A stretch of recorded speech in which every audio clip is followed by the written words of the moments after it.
탈모약을 먹으면 뭐 기형이 생기냐, 탈모약이 머리카락이 새로 나게 하는지 안 빠지고 굵게만 하는지 오늘 정확하게 탈모약에 대해서 아주 자세하게 설명을 드리겠습니다. 탈모약의 부작용은 보통 1, 2% 이내입니다. 아주 많이 봐도 보통 5% 이내라고 그러는데, 이론적으로는 남자가 태어났을 때 남자아이의 성기가 약간 발달을 덜 할 수 있다, 이런 건데, 그것도 이론이고 실제로는 아무 이상이 없다는 케이스가 있습니다. 자, 탈모약에 대해서는 뭐 인터넷 같은 거 보면은 워낙 잘못된 내용들도 사실 많아요. 비중이 틀리죠. 뭐 어떤 걸 더 강조해야 되는데 뭐 조금 생길 수 있는데 크게 말한다든지 이런 게 있는데, 오늘 정확하게 탈모약에 대해서 아주 자세하게 설명을 드리겠습니다. 우리가 탈모약은 언제까지 먹냐, 일단은 원래는 자기 필요성에 의해서 먹어요. 보통 20, 30년 먹어도 된다고 허가를 받은 약이기 때문에 너무 걱정할 필요는 없는데, 탈모약을 그러면 내가 언제까지 먹을 것이냐, 일단은 두 가지 요건으로 필요성에 의해서 먹을 수도 있고 의학적인 판단으로 먹을 수도 있어요. 자, 필요성에 의해서 먹는다, 이 말은 탈모란 게 뭐 죽고 사는 병이 아니죠.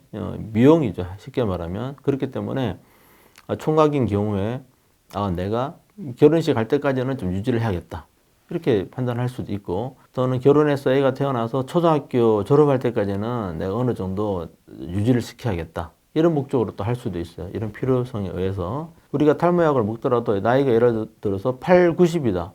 훨씬 탈모가 심해져도 우리가 대부분 탈모약을 먹는 사람 없죠. 그렇기 때문에 적당한 시기까지 먹는 게 일반적이고요. 둘째는 의학적으로 봤을 때 우리가 탈모약은 매일 먹는 기준으로 해서 최소 1년, 웬만하면 2년까지 복용을 해야지 인체 농도가 최고 농도에 이릅니다.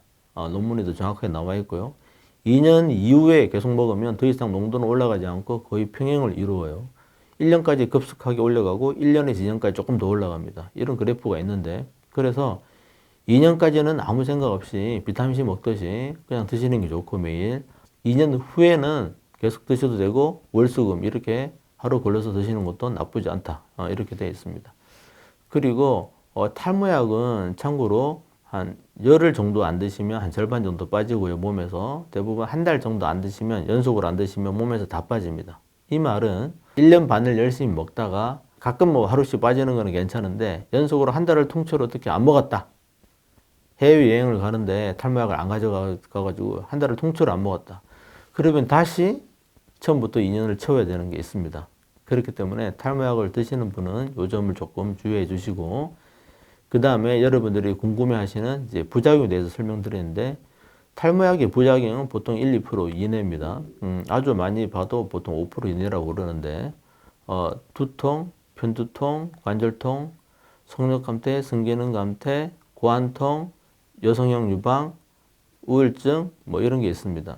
브레인 포그라 해서 머리가 좀 맑지 않는다든가 피곤 이런 것도 올 수 있는데, 확률은 많이 떨어지죠, 프로테주로 따지면. 그래도 올 수는 있는데 대부분은 일시적이라서 짧게는 한 달, 길면 4개월 정도 드시면 대부분이 증상이 없어집니다. 그래도 남아 있다면 탈모약도 이제 성분은 같아도 회사마다 만드는 방식이 약간 다르기 때문에 미세하게 좀 틀려요. 그래서 성분이 같다고 해서 모든 부작용이 같은 건 아닙니다, 사실. 그래서 같은 성분이라 해도 브랜드를 조금 바꿔서 드셔보면 또 그런 증상이 안 나타나는 분들도 많습니다. 그렇게도 노력해 볼 수 있고요. 그 다음에 탈모약을 먹었을 때 우리 임신과의 관계도 설명을 드리면, 탈모약을 먹으면 임신이 안 된다, 뭐 이런 말도 많죠. 사실은 그렇지 않고요. 우리가 임신이 잘 안 되려면 탈모약을 이제 정자의 양과 운동성이 100이 정상이면 30 이하로 떨어질 때 보통 임신이 잘 되지 않습니다.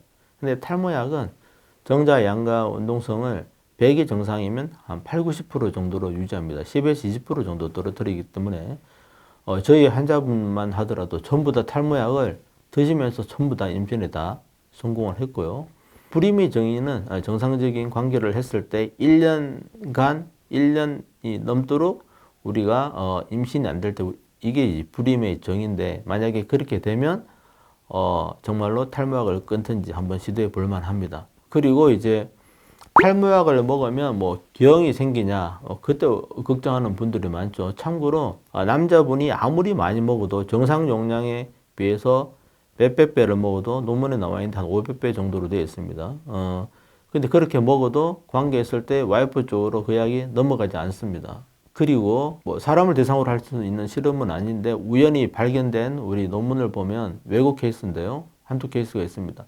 남편의 탈모약을 영양제로 생각해서 와이프분이 드셨어요. 1년인가 2년을 드셨어요. 임신기간 내내. 근데 애가 태어났을 때 아무 이상이 없었다. 원래 탈모약은 여자는 뭐 먹거나 뭐 몸에 닿지도 말아야 된다 이렇게 말하잖아요. 심지어 몸에 조금 닿았다고 해서 애를 지우는 분들도 있어요. 그러면 절대로 확률적으로는 굉장히 거의 뭐 기호에 불과한 그런 확률로 행동을 하는 것은 좀 문제가 있다고 봅니다. 그리고 우리가 기형 얘기를 또 해보면요. 다른 뭐 눈, 코, 입, 심장 뭐 이런 기형이 아니고요. 남자 태아가 태어났을 때 남성 그 성기, 고추가 약간 성장을 잘 못하는, 고추가 좀 작아지는 그런 기형입니다. 다른 기형이 아니라. 왜냐하면 탈모약은 DHT, 디하이드로 테스토스테론이라는 물질의 농도를 떨어뜨립니다. 이 DHT가 하는 여러 가지 일 중에 하나가 성기를 조금 발달시키는 게 있거든요. 그래서 이론적으로는 남자가 태어났을 때 남자아이의 성기가 약간 발달을 덜 할 수 있다. 이런 건데 그것도 이론이고 실제로는 아무 이상이 없다는 케이스가 있습니다. 그렇기 때문에 탈모약의 부작용에 대해서는 너무 그렇게 걱정을 많이 안 하셔도 된다고 말씀드리겠습니다. 그리고 또 머리에 바르거나 뿌리는 게 요즘 보면 크게 두 종류가 있어요. 흔히 말하는 미녹시딜, 마이녹시딜이라고 있는데요. 그거는 좀 많이 좀 끈적거리죠. 분명히 이거는 하는 일이 모낭으로 가는 두피 혈관 확장제입니다. 그래서 많이 도움이 되는데 많이 끈적거리고 두편도 좀 제법 유발하고 3개월 동안 쉐딩 현상으로 해서 많이 머리카락이 좀 탈락이 많이 돼요. 그렇기 때문에 이거는 좀 조심해서 쓸 필요가 있고 그 다음에 이제 요즘 뿌리는 탈모약이 있어요. 뿌리는 피나스테리드 제제가 나와서 외국 제제인데 우리나라 제약회사에서 수입을 해서 하고 있습니다. 이는 먹는 탈모약의 효과의 90%까지 효과가 있고 인체 흡수가 거의 없어요. 하루에 4번까지 뿌리게 돼 있는데 하루에 4군데를 뿌려도 먹는 약에 비해서 100분의 1 이하로 혈액에서 검출되니까 이론적으로는 훨씬 많이 뿌려도 이상이 없다. 이렇게 재정적으로 말씀을 드리겠습니다. 그리고 탈모약이 그러면 먹는 탈모약이든 바르는 탈모약이든 탈모약이 머리카락이 새로 나게 하는지 안 빠지고 굵게만 하는지 이런 질문을 생각보다 참 많이 받는데요. 제 환자들도 그런 질문을 많이 하고 사실은 젊은 분들은 대부분 모든 효과가 다 있습니다. 머리카락도 나고 안 빠지고 굵어지고 이런 역할을 많이 하죠. 물론 전제가 다른 질환이 없을 때 갑상선도 문제가 없고 빈혈도 없고 혈압도 없고 이럴 때 탈모약만 봤을 때는 그렇다는 건데 나이가 많으신 분들은 머리카락이 없어진 지 오래됐어요. 모낭세포가 거의 없습니다. 없어진 자리는 모낭세포는 살아있는데 힘이 없어서 못 올라온다. 이런 거는 우리가 병원에서 적극적으로 치료도 하고 탈모약도 먹으면 올라오는데 아예 없으면 우리가 한 분출에 뭐 1억짜리 줄기세포를 넣어도 머리카락은 나오지 않습니다. 그렇기 때문에 그런 경우에는 이제 굵어지는 쪽으로 초점이 맞춰지겠죠. 그 탈모의 효과가. 그래서 머리카락이 빠진 지 보통 1, 2년 이내의 머리카락은 탈모약을 먹으면 없는 부위에서도 많이 새로 자란다고 말씀드릴 수 있겠습니다.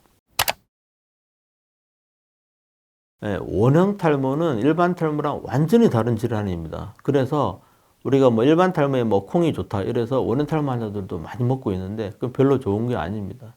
일반 탈모는 소대에 말했듯이 뭐 유전, 남성 호르몬, 뭐 수면, 뭐 여러 가지 원인, 뭐 혈압, 빈혈 뭐 이런 것도 영향이 있는데 원형 탈모는 그게 아니고 정신적, 육체적인 로딩, 심한 로딩, 스트레스 때문에 면역에 오작동이 생긴 거예요. 면역이라는 것이 자기를 지켜주는 거죠.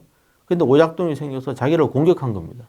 피부를 공격하면 아토피 건선, 관절을 공격하면 류마티스 관절염, 폐를 공격하면 천식, 코를 공격하면 알러지 비염, 머리카락을 공격하면 원형 탈모가 되는 겁니다. 이렇게 자가면역을 일으키는 이런 포인트들이 있기 때문에 머리 전체가 생기면 머리 전체가 다 빠지는 전두성 원형 탈모도 되고요. 한 포인트씩 생기면 원형 탈모가 이제 군데군데 빠지는 형태를 보이고 몸 전체가 또 원형 탈모가 돼서 머리 전체, 몸 전체의 털이 다 빠지는 알로페시아 유니버살리스, 우리나라 말로 하면 번발성 원형 탈모 또는 전신성 원형 탈모라고 부르는데 이런 경우도 많이 생깁니다.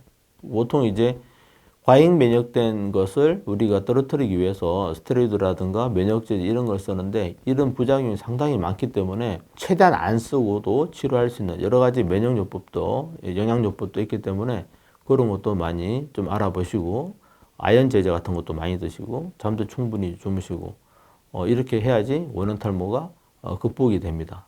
그래서 일반 탈모, 남성, 여성 탈모는 뭐 저 같은 경우 환자분들에게 밀가루 먹지 마라, 유제품 먹지 마라 이런 말을 특별히 하지 않습니다. 그냥 드시고 싶은 거 다 드세요라고 말을 하는데 원형 탈모는 음식도 또 가려줘야 돼요. 밀가루라든가 유제품 이런 것도 몸에 좋지 않고요. 그래서 완전히 다르기 때문에 우리가 일반 탈모에 도움이 된다고 해서 막 계란 먹고 유제품 먹고 원형 탈모 환자들이 오히려 그런 거 더 많이 하고 있어요. 머리 막 구멍이 생기고 막 이러니까 무서우니까. 근데 사실은 오히려 더 악화시킬 수 있으니까 그런 게 생기면 일단 꼭 상담을 먼저 받아봐서 내가 어떻게 해야 될지를 한번 꼭 알아보시길 바랍니다.